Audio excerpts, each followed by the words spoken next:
Marc Lamont Hill here on the Steve Malzberg Show and the Malzberg Counterpunch. Let me ask you this. There's legislation now already by the people who want to exploit this for all it's worth to put limits on certain speech, Brady. To put fewer bullets in a magazine, to do all kinds of things.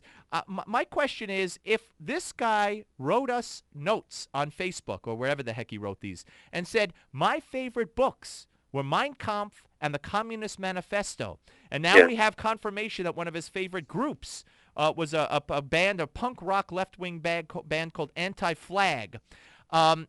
So if these same nut people in the media who are all saying, tone it down, we got to do this, we got to do that, well, why, if they're sincere, aren't they going to the route that we know is the route? This guy gave us an advertisement and said, I read Mein Kampf, I read the Communist Manifesto, and I like this punk rock band that calls our government, vile things. Why don't we talk about them, banning them?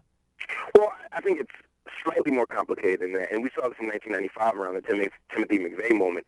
There's a lot of anti-government rhetoric, and while this person you could say is coming from a different perspective than coming from the far right, ultimately, people who take the position that he's taking are saying that all government is bad. Whether you're Democrat or whether you're Republican, you're both wings of the same bird. So I'm not sure that it would be reasonable to say, okay, we need to go after left-wing targets instead of right-wing targets. I'm saying that this type of anti-government sentiment and this type of talk about building militias and this type of talk of fighting the government, I think that type of conversation is part of the problem. And that includes the targets you're mentioning, Steve, but it also includes other targets. And I think we need to keep our eyes open to everybody instead of trying to sort of one-up each other and say, well, you said this, well, you said this. But why? But first of all, this band song, the band, it's called U.S. Flag in Red, White, and Brainwashed.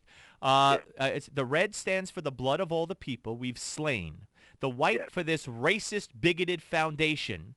It sounds like lots of politicians on the left that I've heard and talk show hosts on the left that I've heard. But that's not even the point. My point is, because if you were asked him, he would say that Democrats are just as bad as Republicans. I'll guarantee you. But he's saying we're a racist nation. He's saying we've killed millions of people all over the world. That's not anything anyone on the right or Tea Partiers would say. That's what I've heard from people on the left constantly. But my point is, I'm not toning it down.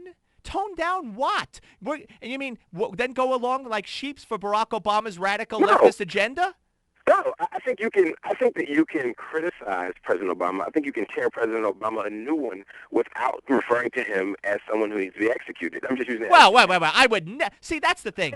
Who on the right has ever said? I mean, mainstream Limbaugh, Beck, me. Who has said he needs to be executed? Are you kidding?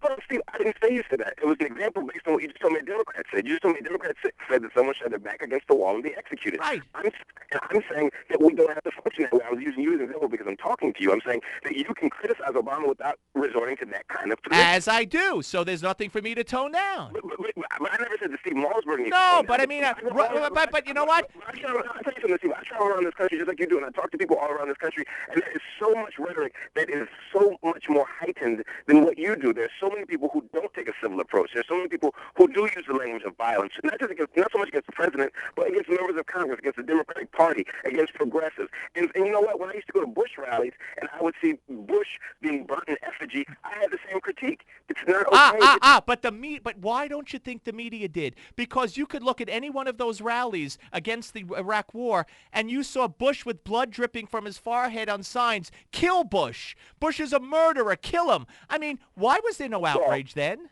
I think it's okay to call him a murderer. I don't think it's okay to say kill him. I think if your political position is so if I said Obama's a murderer after something happens, because not because of what happened in Arizona, but certainly with predator drones in Afghanistan, I would say he's a murderer. Really? So you just called Obama a murderer because of Afghanistan? I'm saying yes. Wait. You just did that, right? You just said Obama's a murderer because of the drones in Afghanistan. Is that what you did? Let me tell you what I'm saying. Let me answer the question. I'm saying we as a government murder innocent people every day. Yes. So wait. Guess what? Obama's a murderer? I'm saying the United States of America as a government kills people. President Obama is the leader of this nation. So therefore? Come again? Therefore, he is responsible, just like those of us who vote for these policies are responsible, just like people who... Are you taking it back because you said Obama's a murderer? Are you taking it back? I'm saying the United States government is responsible for murder. That's